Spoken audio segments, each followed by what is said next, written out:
안녕하세요. 우리가 맨날 뉴스에서 듣는 그 숫자, GDP. GDP가 올랐다, 내렸다. 정말 지겹게 듣잖아요?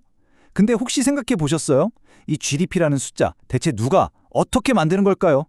오늘 바로 그 비밀을 한번 파헤쳐 보려고 합니다. 이 숫자가 만들어지는 무대 뒤에는요, 아주 흥미로운 규칙들이 숨어 있거든요. 자, 그럼 시작은 2013년에 있었던 아주 미스테리한 사건으로 한번 열어볼게요. 어느 날 갑자기 미국 경제가요, 정말 마법처럼 하룻밤 사이에 3.6%나 껑충 뛰어오른 거예요. 이게 어느 정도냐면 수천억 달러가 그냥 장부상에 뿅 하고 나타난 셈이죠. 아니, 이게 대체 어떻게 된 일일까요? 하룻밤 사이에요? 혹시 우리가 모르는 사이에 미국에서 갑자기 엄청난 기술 혁신이라도 일어나서 경제가 막 부흥하고 그랬던 걸까요? 놀랍게도 정답은 전혀 다른 곳에 있었습니다. 실제 미국 경제에 무슨 대단한 일이 일어난 게 아니었어요.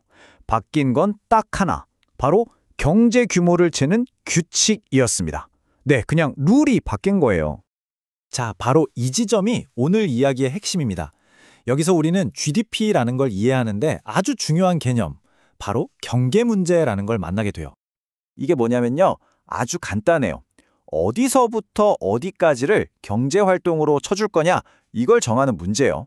근데 이 선 긋는 게 생각보다 정말 까다롭습니다. 마치 경기장 라인을 긋는 것과 같은데 이 라인을 살짝만 안쪽으로 또는 바깥쪽으로 옮겨도 나라 경제 규모가 그냥 확확 바뀌어버리는 거죠. 그렇다면 아까 그 미국의 3.6% 점프, 그걸 가능하게 했던 규칙 변경은 대체 뭐였을까요? 그건 바로 연구개발, 우리가 흔히 R&D라고 부르는 것에 대한 정의가 그야말로 180도 바뀐 거였습니다. 자, 이 표를 보시면 바로 이해가 되실 거예요. 예전에는요, R&D 지출을 그냥 사무실에서 쓰는 볼펜이나 종이처럼 한 번 쓰면 사라지는 비용으로 취급했어요. GDP에 안 잡혔죠. 그런데 규칙이 바뀌면서 이걸 미래에 엄청난 돈을 벌어다 줄 공장을 짓는 것과 같은 투자로 보게 된 겁니다. 어때요? 관점의 전환이 정말 엄청나죠. 근데 이게 왜 그렇게 큰 영향을 미쳤냐면요, 단순히 삼성이나 구글 같은 회사들의 R&D만 포함시킨 게 아니었기 때문이에요. 생각해보세요. 정부가 쓰는 돈, 예를 들면 보건, 국방, 아니 심지어 나사의 우주개발 프로젝트 같은 정말 어마어마한 규모의 정부 연구비까지 싹 다 투자로 잡히니까 GDP 숫자가 말 그대로 폭발할 수밖에 없었던 거죠. 자, 그럼 이런 생각이 들지 않으세요? 아니, R&D의 정의를 이렇게 쉽게 바꿀 수 있는 거라면 지금 이 순간에도 GDP에 포함될까 말까 그 경계선에 아슬아슬하게 서 있는 다른 활동들은 또 뭐가 있을까 하는 궁금증이요. 그 대표적인 예가 바로 우리 일상과 아주 가까운 곳에 있습니다. 바로 가사노동이에요. 이 영역으로 들어오면 GDP의 규칙이 한층 더 기묘하고 재밌어집니다. 여기서 GDP 규칙의 어떤 모순 같은 게 확 드러나는데요. 한번 보세요. 제가 만약에 집 텃밭에서 상추를 키워서 우리 가족이 먹어요. 그럼 그 상추의 가치는 GDP에 잡힙니다. 왜? 재화니까요. 그런데요, 제가 똑같은 시간에 집을 청소하고 아이를 돌보는 서비스는요, GDP에 전혀 포함이 안 돼요. 둘 다 똑같이 가치 있는 일인데도 말이죠. 좀 이상하지 않나요? 공식적인 이유, 그러니까 변명은 이거예요. 그건 정확한 가치를 매기기가 좀 어려워서요. 근데 가만히 생각해보면 이게 말이 되나요? 요즘 가사도우미 서비스, 베비시터 서비스, 다 시장에서 돈으로 거래되잖아요. 얼마든지 가격을 매길 수 있는데 말이죠. 그러니까 이 측정하기 어렵다는 주장이 점점 설득력을 잃어가고 있는 거죠. 그리고 이런 GDP 규칙 변경이 그냥 한 나라 안에서만 일어나는 해프닝이 아니에요. 이게 국제 무대로 가면요, 국가 간의 자존심이 걸린 순위 경쟁으로 번지면서 아주 현실적인, 때로는 치열한 결과로 이어집니다. 사실 이 R&D 규칙 변경 경쟁의 시작은 미국이 아니었어요.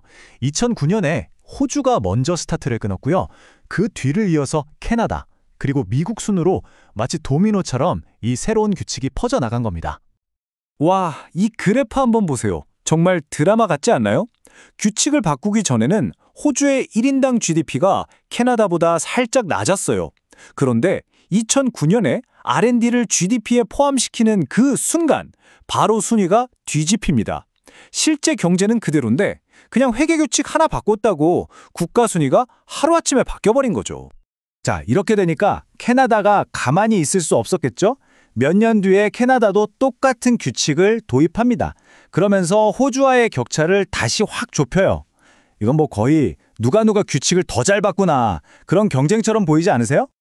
자, 지금까지 쭉 따라오셨는데요. 그럼 이 모든 이야기들을 통해서 우리가 진짜 기억해야 할 건 뭘까요?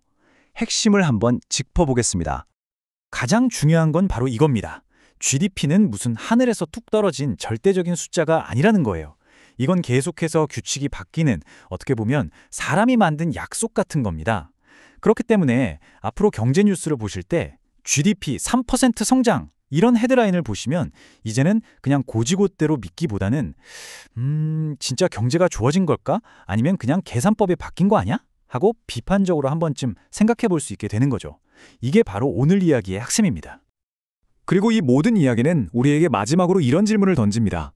우리가 R&D처럼 필요에 따라서 어떤 활동을 GDP에 포함시키기로 결정할 수 있다면 지금 이 순간 단지 측정하기 어렵다는 그럴듯한 이유만으로 우리 사회의 중요한 가치들, 예를 들면 가사노동이나 환경보호 같은 것들을 경제라는 큰 그림에서 의도적으로 빼놓고 있는 건 아닐까요? 우리가 보지 않기로 선택한 가치는 과연 무엇일까요?